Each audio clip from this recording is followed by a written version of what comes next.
The Razer Blade 15 Advanced model is a premium gaming laptop, but there are some important issues that you need to know before you consider it. Let's discuss. The Blade 15 is available in either the base model or the advanced model, which has higher specs, and that's what we're looking at here. The specs in my unit are at the higher end of what's available, but you can check out others and updated prices linked in the description. Like many others from Razer, the Blade 15 Advanced is a solid aluminium unibody design with a clean matte black finish. The build quality feels excellent, though the edges along the front could feel a little sharp depending on the angle I rub up against them. Razer lists the weight as 4.7 to 4.9 pounds or 2.14 to 2.2 kilos, and mine was on the lower side of that range. I suspect the optional glass OLED panel weighs more. It's definitely on the thinner side for a 15-inch gaming laptop with these specs inside. The overall footprint is quite portable, and this results in 7mm thin screen bezels on the sides. Mine has a 15.6-inch 1080p 300Hz display, but it's also available with a 4K OLED option. Unfortunately, there's no G-Sync. However, we do have the option of disabling Optimus after a reboot for increased gaming performance. But there's no advanced Optimus here. I measured the screen's average gray-to-gray response time at 3.8 milliseconds. There's a link in the description if you need an explanation on these numbers. This is a great result when we compare it against other gaming laptops, just a little behind the ideal 3.33 milliseconds needed for a 300Hz panel. I've tested the screen with the Spider 5 and got 98% of sRGB, 70% of NTSC, 76% of Adobe RGB, and 76% of DCI-P3. At 100% brightness, I measured the panel at 278 nits in the center, and with a 740:1 contrast ratio. So decent color gamut, but not quite as bright as I'd like. Backlight bleed was minor in this worst case. I wasn't able to notice the glow spots when viewing darker content, but this will vary between laptops and panels. There was some flex to the screen, but it was on the lower side owing to the metal lid. There was also some flex to the keyboard when pushing down hard, but no issues at all during normal use. Overall, it felt fairly solid due to the metal unibody design. There's a 720p camera above the display in the middle, and it's got IR for Windows Hello support, which I found to work well. This is what the camera and microphone look and sound like on the Razer Blade 15 Advanced, so yeah, not great compared to most others I've recently used. The keyboard has per-key RGB backlighting which illuminates all keys and secondary key functions. Effects and customizations can be made through the included Razer Synapse software. It seems to have about 16 levels of key brightness, and this can be controlled by holding function and pressing the F10 and F11 keys. Typing took me a little getting used to, and I'm not really sure why, but it felt fine after a bit of use. The only thing I didn't like was the small up and down arrow keys. Here's how typing sounds to give you an idea of what to expect.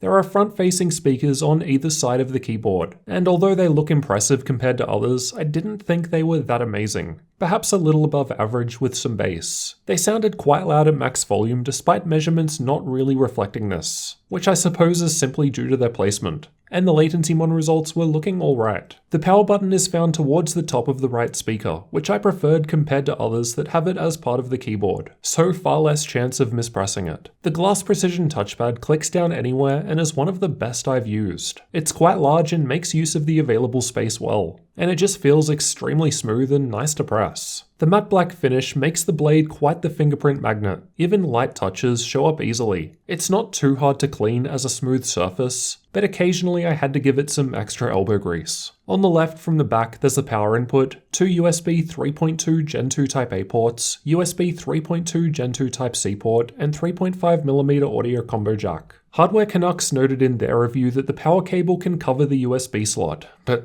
if that's an issue, just don't plug it in that way. I liked the right angled design as it gets the cable running straight out the back and out of my way. On the right from the front there's a full-size UHS 3 SD card slot. I'm glad to see that here. A Thunderbolt 3 Type C port, third USB 3.2 Gen 2 Type A port, HDMI 2.0B output, and Kensington lock. The Blade can also be charged with either Type C port, and both also offer DisplayPort support. Both Type C ports, along with HDMI, connect directly to the NVIDIA GPU, bypassing the Intel iGPU. No surprise there, as we can disable Optimus. The back appears clean until we look underneath. We can see the air exhaust fencer hidden back here. Meanwhile, the front is clean with just a status LED on the right and a gap to get your finger in to open the lid. The Razer logo on the lid lights up green. It's separate to the screen's backlight, so stays on even when the lid is closed. And I didn't see a way of modifying it through software. Underneath is also pretty clean, just some air intake vents towards the back directly above the fans, and rubber feet down the front and bottom which did a fair job of preventing sliding around when in use. Getting inside was easy enough after removing 10 screws with a TR5 bit, and the 4 down the front are shorter than the others. Inside we've got the battery down the front, a single M.2 storage slot above it on the left, 2 memory slots in the middle, Wi-Fi 6 card towards the right, and the vapor chamber cooler up the back. Unlike some others with this same CPU, like the Lenovo 7i, Razer is running the memory at DDR4 2933 rather than 3200 speed, and I wasn't able to change this in the BIOS. The advanced model of Blade 15 is powered by an 80 Wh battery, and I've tested it with the keyboard lighting off, background apps disabled, and screen at 50% brightness. The results seem reasonable for a laptop of this spec, lasting for just over 7 hours in my YouTube playback test. I've also tested it but with Optimus disabled, and it was now lasting for about half as long, 3.5 hours in the same test as the Nvidia graphics uses more battery. Let's check out thermals next. I've got a whole video covering this topic in depth linked in the description. I'll just summarize the important parts here. The Razer Synapse software has a default mode called Balanced, but you can also select Custom, which lets you modify the CPU and GPU performance independently of each other. The CPU can be toggled between 4 levels, low, medium, high, and boost, while the GPU has 3 modes, low, medium, and high. It doesn't seem that we get fan control in custom mode, though we can change it a little in the default balanced mode if we set it to manual. None of these modes applied any overclocks to the GPU. However, the Blade does make use of Nvidia's new Max-Q dynamic boost. But that said, I never saw it boost above 90 watts with a GPU-only load running.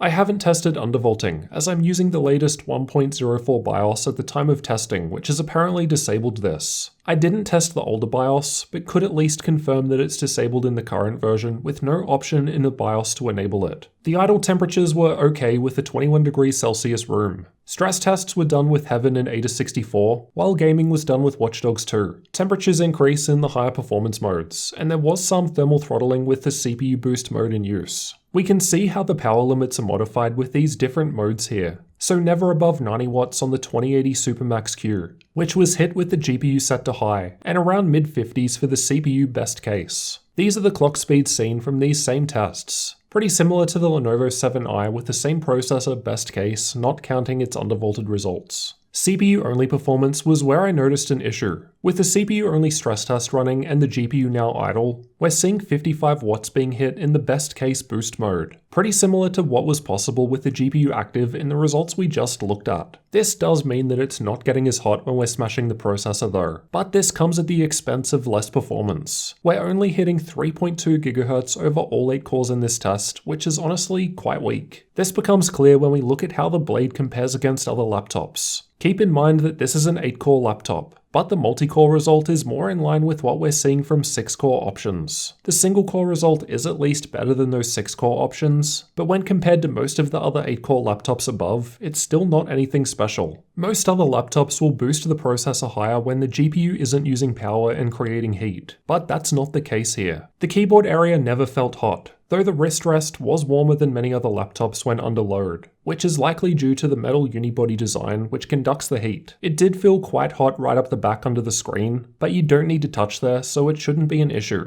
Let's have a listen to fan noise.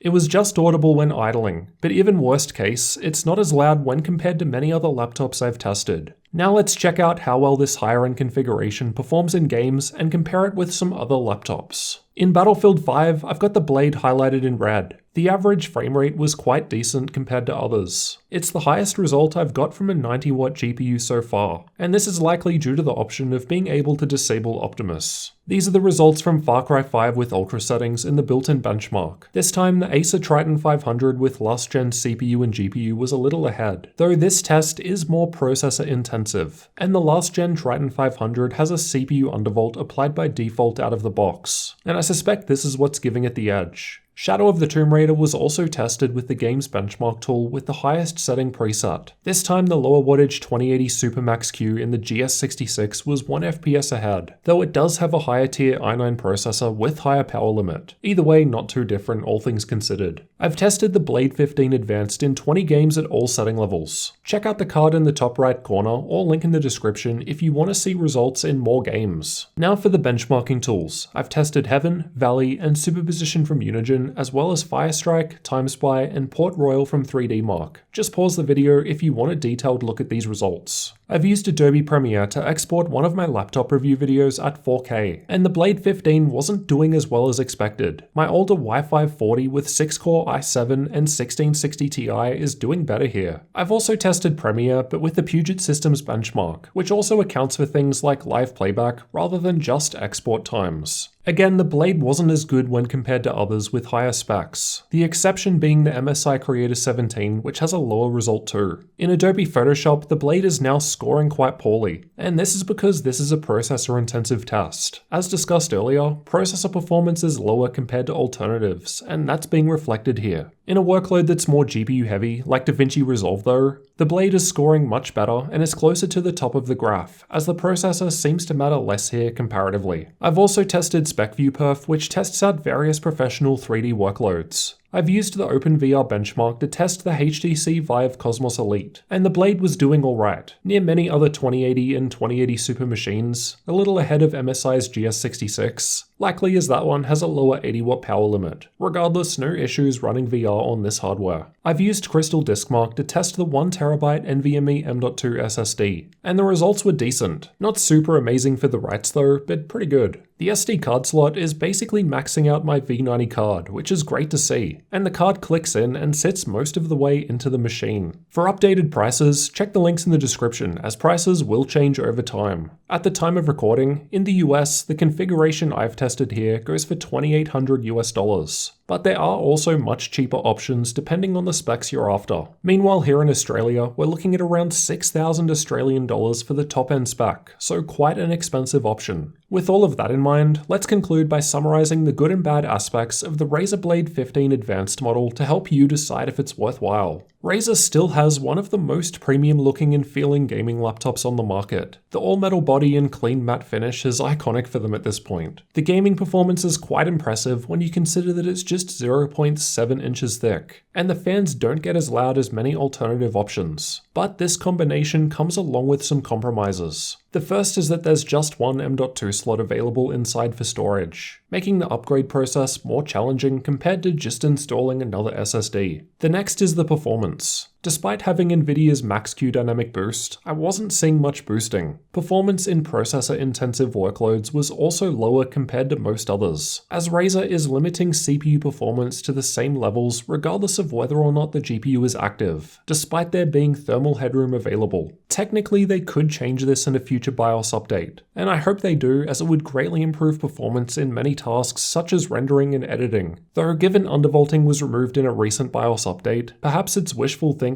to hope for changes that improve performance. The screen was decent in terms of response time and color gamut, though a little lower in terms of brightness and contrast, but there is the OLED option for creators. It's good that we've got the option of disabling Optimus to boost performance. But next time I hope we see Advanced Optimus added so we can avoid rebooting, and G-Sync would have been a nice bonus at this price. The camera was pretty bad, granted that's kind of par for the course with most gaming laptops. The touchpad was excellent, keyboard good, and speakers alright. The Blade 15 isn't the most powerful, but it was nice to use as a laptop during my testing, and as mentioned, I think there's some room for future improvements. If you work on processor-heavy tasks, you'll want to consider looking elsewhere. But as far as gaming goes, if you can get by without G-Sync, it does run games well. Let me know what you thought about Razer's Blade 15 Advanced gaming laptop down in the comments. And if you're new to the channel, get subscribed for future laptop reviews and tech videos like this one.